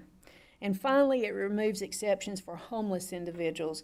Current policy exempts homeless individuals if they lack a fixed and regular nighttime residence, live in a supervised shelter, halfway house, or a place not designed for ordinarily used as a regular sleeping accommodations for human beings, such as a hallway, bus station lobby, or similar places. We can now, under current policy, exempt those individuals. Veterans qualifies as individuals who served in the United States Armed Forces, such as Army, Marine Corps, Navy, Air Force, Space Force, Coast Guard, and National Guard, including an individual who served in a reserve component of the Armed Forces. And then foster care, current policy exempts foster care individuals who are 21 and younger and was in foster care on their 18th birthday. There are concerns for these children who will be aging out earlier due to the change in exemptions. So these exemptions are going away as part of it. Benefit cost share. In this slide, you can see the benefit cost share is tied to the error rate. The error rate has been calculated into an average for each state. The payment error rate is the percentage of SNAP benefit payments that were made incorrectly, either too much, which is an overpayment, or too little, which is considered an underpayment. The national error rate in 2024 for North Carolina, no, I apologize, the national error rate is 10.93%. In North Carolina, the error rate was 10.21%. Any overpayments are already required to be recouped and repaid to the federal government, as these have always been 100% benefit cost from the federal government. Starting in October of 27, states are required to pay a portion of the benefit cost each year based on the SNAP payment error rate. So they are breaking it down in this manner. No cost share if the error rate is 6% or below. There are currently 8 states that meet this in 2024. 5% if the error rate is between 6 and 8%. 10% if the error rate is between 8 to 10%. And 15% benefit cost share if the error rate is over 10%. So they're going to look at the cost share based on error rates from 3 years prior. States with the error rates of 13.33% would have a delay in paying cost share for 2 years. The North Carolina cost for this would be $420 million per year based on the current error rate. And North Carolina 2024, as I just stated, has been released and is 10.21%. which would put us in the 15% cost share. Again, we don't know what that'll trickle down to counties, but we know what North Carolina's error rate is at this time. So when you double the workload, you can just about double the error rate. Changes by our clients are frequent. There are constant job changes, moves by household, household composition changes, boyfriend, spouse moves in or out, et cetera. So this is going to add a lot of work to our caseworkers, and it doesn't have anything to do with them not knowing their job, but with the time crunch to make the necessary changes timely and the additional workload, you can expect some higher error rates initially. So moving into the administrative cost of SNAP, those are incurred by the state and counties to run the SNAP program. So again, I want you to keep in mind we're looking at two different costs to the state and to the county. The one we just talked about was the benefit cost share, which has always been 100% federal. And this one is the administrative cost share, which has been 50-50. And now we are looking at it becoming 25-75, 25 on the feds, 75 on the state. So when I submit a timesheet for one of the staff members, 50% of the cost is offset by the state reimbursement rate. What will that look like next year? States and counties are going to pay 75% of that, and that's going to have a big impact on Davie County. State, again, has provided this information, and they project that the North Carolina State administrative cost is likely to increase by $16 million. North Carolina County administrative cost is likely going to increase by $67 million, and the higher number is because there are more counties. So the cost shift to the state. The key decisions for the North Carolina General Assembly from the federal actions, the General Assembly must take one of the following actions. Starting in 2027-28, appropriate up to $420 million in the state budget to fund the full benefit cost. There are limited levers to reduce enrollment, which is the primary driver of the total program cost. North Carolina Department of Health and Human Services will continue to work with the county partners to drive down error rates, which determine the state cost share amount. However, there are significant barriers in decentralizing them, largely based on county workforce challenges. In 2027-28, the other option, withdraw from the SNAP program completely. The policy changes the shift benefit cost to the state for the SNAP program. This shift would make the state responsible for an extra $420 million a year based on the error rates. If the state cannot pay that, we will not meet the federal rules, and that could cause us to lose the entire SNAP program. Decisions will come before the fiscal year 27-28, but basically it's an on-off switch. 27-28, if the state cannot meet the funding, we will have to do away with the SNAP program in North Carolina. So there are two paths moving forward. Option one is the North Carolina pays the increased state benefit cost share. North Carolina has limited options to reduce enrollment and reduce the state share amount. And then option two, North Carolina cannot pay for the increased state benefit cost share. We will not meet the federal requirements, and we will have to stop offering the SNAP program completely. So when we look a little closer at option one, North Carolina pays the increased state benefit cost share. Cost share could be up to $420 million a year based on the current enrollment. North Carolina would have to pay cost share based on the error rate from 3 years prior. States do not control most SNAP rules. Congress decides who can get benefits and how much they receive. And states can't control how many people enroll in SNAP. During a recession or a tough economy, more people may need help, and states could have to pay more than expected. So again, these rules aren't controlled. The rules aren't controlled by the state. These rules are controlled by Congress, so we don't have any control about who receives how much benefit or who can receive and this type thing. And then as we look at option 2, if North Carolina can't pay for the increased state benefit cost share, North Carolina will have to stop offering the SNAP program completely. Over 1.4 million North Carolinians would lose benefits. North Carolina would lose $2.8 billion in annual federal funds, which generates $4.2 billion in the economic impact. Rural grocery stores that depend on SNAP revenue are at risk of closure. Over 7,000 jobs in North Carolina across grocery, agriculture, manufacturing, transportation, and other industries created by SNAP are at risk, and over 500,000 children no longer automatically qualify for school meals because of SNAP.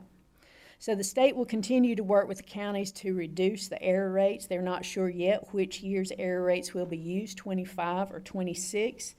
But if we do not come up with the funds for the cost match, we will not participate in the program and would have to withdraw from the SNAP program altogether. So now let's talk about the impact to Davie County. The workload will impact the staff. As I mentioned earlier, caseload numbers for staff will double once you start redetermining eligibility every 6 months as opposed to annually. You've automatically doubled your CPs, certification periods, and Medicaid. And then you've got to add the work requirements. So now you have to start tracking data, entering data into the system, tracking are they working their hours, keeping current with that. So there's going to be some impact to the staff. Then you've got your error rate. When the workload goes up again, the error rate will likely go up, not because workers not knowing what they're doing, just because of the frequent changes and the training, the turnover that will likely occur. You have to allow for all this.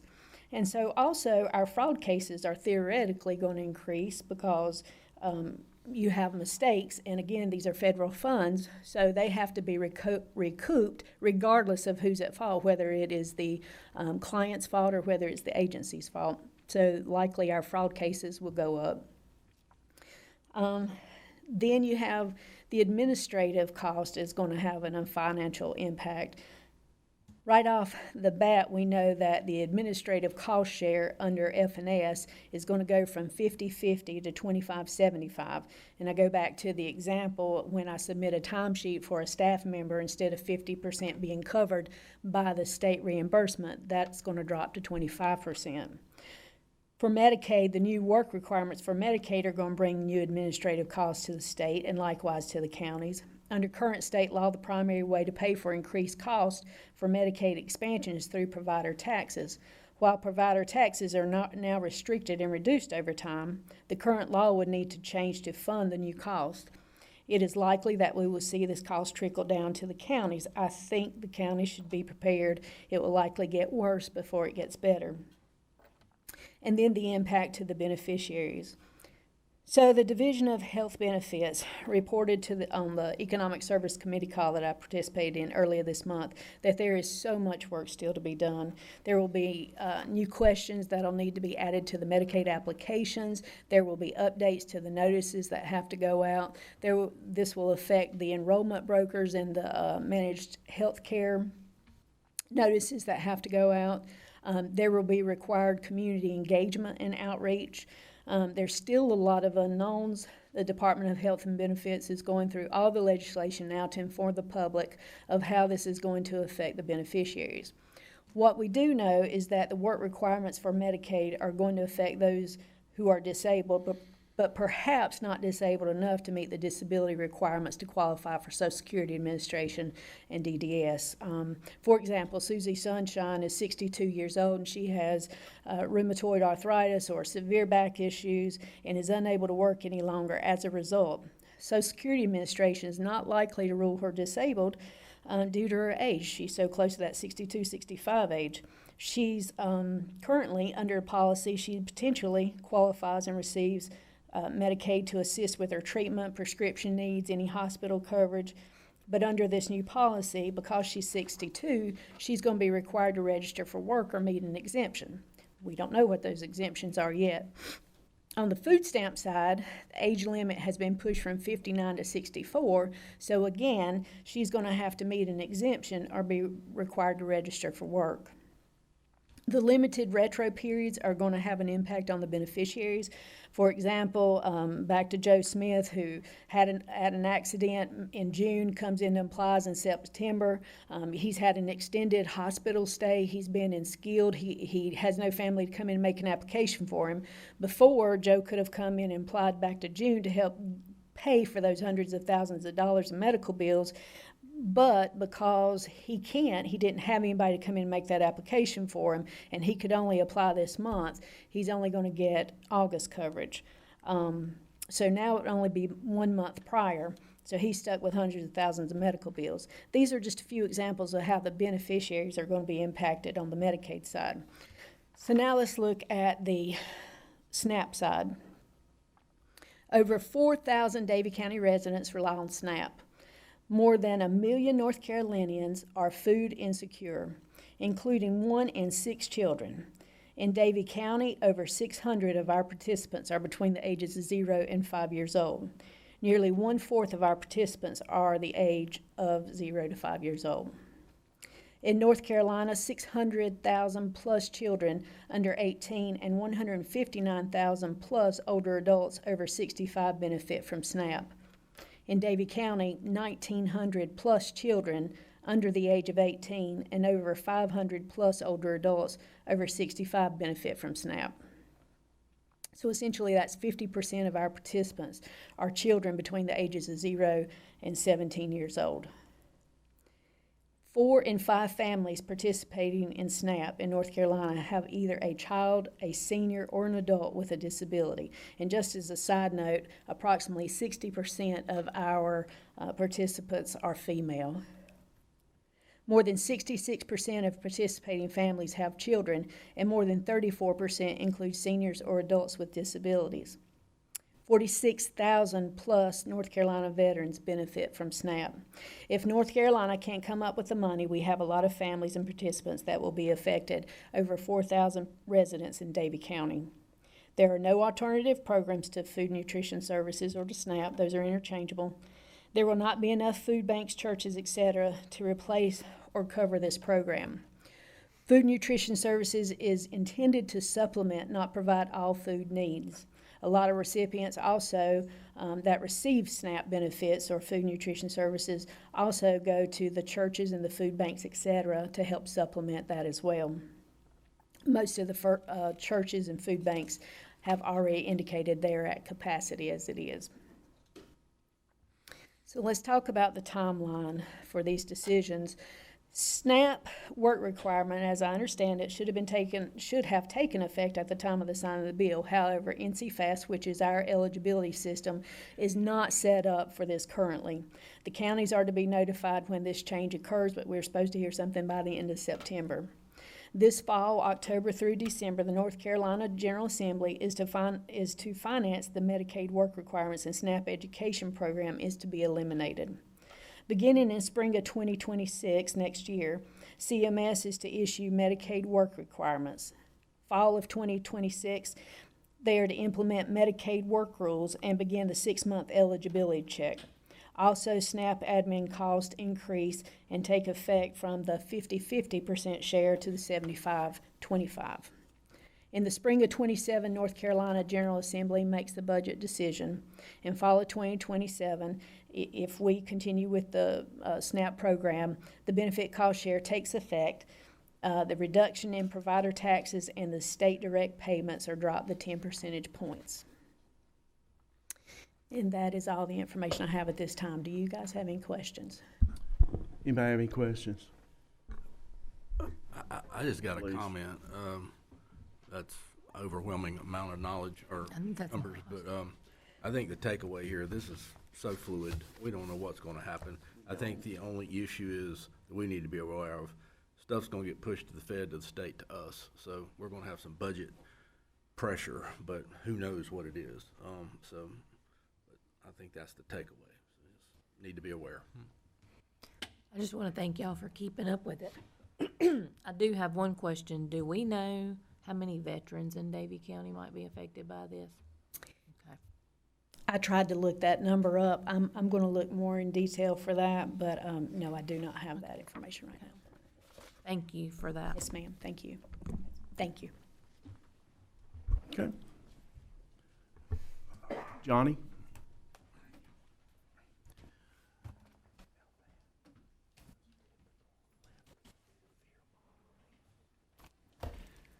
Thank you, Chairman Board. So a couple months back, the planning board as well as this board really looked hard into our subdivision approval process. And we implemented some new subdivision rules associated with the approval process. So what I'm going to let you guys know is we have our first one that's going to be coming to you guys in the October meeting, okay? So what I want to do now is just kind of go back over what some of the requirements are and what is expected and what kind of how this process works. So this only affects major subdivisions. And as defined in our subdivision ordinance, a major subdivision is defined as all subdivisions containing 3 or more lots. So what we have is a Class 1 major subdivision has 10 lots or less.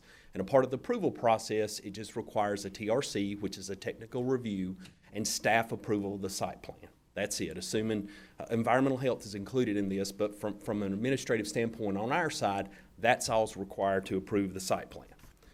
The next one is a Class 2 major subdivision with subdivisions containing 11 to 25 lots. We still do the TRC, we still do the staff approval. With this, common open space is required of the developer to be 15%. They have to have pedestrian access, sidewalks, and then final site plan would be approved by the Davie County Planning Board. The next one, and which is the lot, the subdivision that is going to be before you guys at the next meeting, is a Class 3. It's 26 to 40 lots. It requires the TRC and staff approval. We have to have 18% open space, pedestrian access, sidewalks again, sidewalk lighting has to be included in it, as well as final site plan and design approved by the Davie County Planning Board, as well as the Davie County Board of Commissioners. A Class 4 subdivision is 41 to 60 lots, still the TRC and the staff approval. Now we have 20% common open space. Pedestrian access is still required. Sidewalk lighting, street trees is on there. You have to have 2 NCDOT approved entries excess, and then final site plan is approved by the Davie County Planning Board as well as the Board of County Commissioners. And then our largest is 61 plus, which is a Class 5. Common open space goes to 22%. Still have to have sidewalks, street lighting, street trees, 2 NCDOT approved entryways, curb and gutter, and then final site plan approval through the board, the planning board, as well as the Board of County Commissioners. So if the developer wants to do a major subdivision where each lot is at least 5 acres, the only requirement would be a technical review and staff approval of the site plan. And in this, to common open space, we have a designation of the percentage based upon the number of lots. 30% of that area has to be set aside for recreational purposes, walking trails, dog parks, ball fields, pickleball, and the like. Okay, so this is where we come in. When we receive the subdivision, and this is what it is, we'll review the subdivision itself. As long as the developer itself meets all the requirements of it, and is included in the site plan, then this board, it meets the requirements. But if the developer chooses not to meet the requirement or wants to differ from that, then they would have to present whatever alternative design measures they have. For example, the one that's coming, it meets all the requirements. So if the developer itself chose not to have 18% common open space, wanted to do 10% common space and didn't want to do sidewalks, the developer itself would have to present the alternative measure designs to the planning board. The planning board will review those, and ultimately this board would have to approve those design requirements, or the developer would have to go back and meet those requirements before the subdivision could be recorded and could be moved on.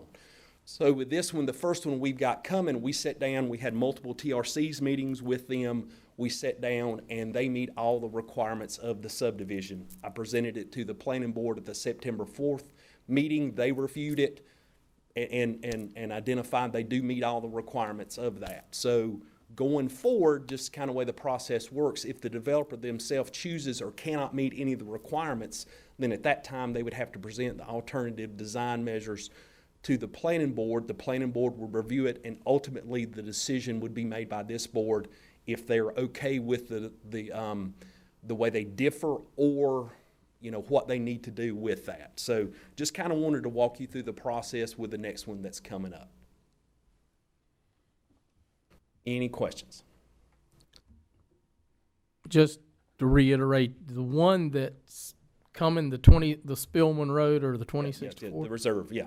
There's no deviation No from that. deviation. Just Meets. more or less looking to approve. Right, correct. What you're doing is locking in the site plan. So if in 3 years from now, or however long it takes for them to get ready, if they show up and with a different site plan, they cannot move forward unless you, at that point, approve the new site plan. Right. That's what you're locking in. So with these new provisions, I want to thank this board for all the work associated with that. I've had multiple meetings. We've had multiple meetings with developers and sat down with this. And for the most part, all the developers are okay with all the requirements.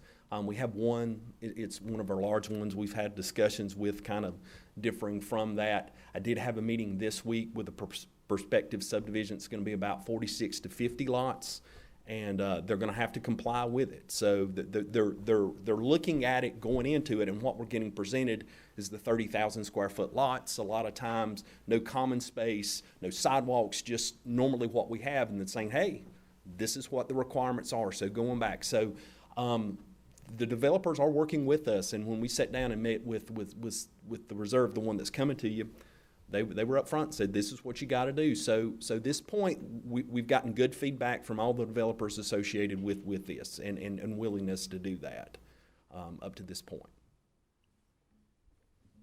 And just so everybody's on the same page, any of the deviations that we may choose on any of this has nothing to do with the 40,000 square foot lot. Correct. And the only deviations, all those are baked into it. Right. That is non-negotiable. The square footage or any of those associated with that, all the NCDOT approved roads, all that stuff is already baked in the cake. The only deviations that they would make is associated with this. This is the street trees, the common open space, pedestrian access. Only those are what the developer can deviate.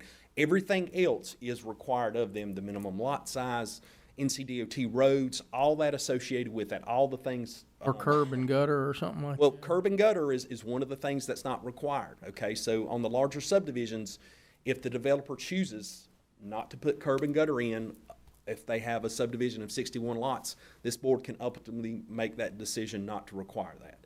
Unless part of the approval process through DEQ requires curb and gutter, which normally they don't do that for residential subdivisions.